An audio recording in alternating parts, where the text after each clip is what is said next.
ಇರಲೇಬೇಕು. ನೋಡಿ ಬಾಕ್ಸ್ ತೆಗ್ದು ನೋಡಿ ಎಲ್ಲ ಇದೆಯಾ ಅಂತ. ಇಲ್ಲಿ ಹೊರಗಡೆ ಬಂದು ಅಮ್ಮ ಚೆಕ್ ಮಾಡ್ತಾರೆ ಬಾಕ್ಸಲ್ಲಿ. ಇಲ್ಲ ಅಂದರೆ ರಿಂಕು ಮ್ಯಾಮ್ ಕೇಳಬೇಕು, ಬೈತಾರೆ ರಿಂಕು ಮ್ಯಾಮ್ ಅಲ್ವಾ. ನೀನೇ ಇಟ್ಕೊಂಬಂದ್ಬಿಡು ಕ್ಲೀನಾಗಿ, ಯಾರಿಗೂ ಕೊಡಬೇಡ.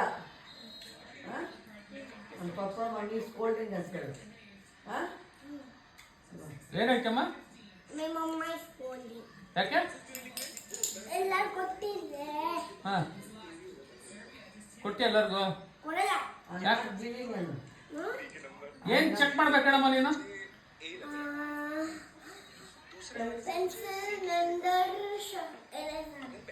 ಆಮೇಲೆ ಸ್ನ್ಯಾಕ್ಸ್ ಬಾಕ್ಸ್, ವಾಟರ್ ಕ್ಯಾನ್ ಅಷ್ಟಿರಬೇಕು. ಪಾಟಿ ಹತ್ರ ಮಾತಾಡೋ, ಕೇಳಿ ಡೌಟ್ ಕೇಳಿ ಪಾಟಿಗೆ. ಹಾಂ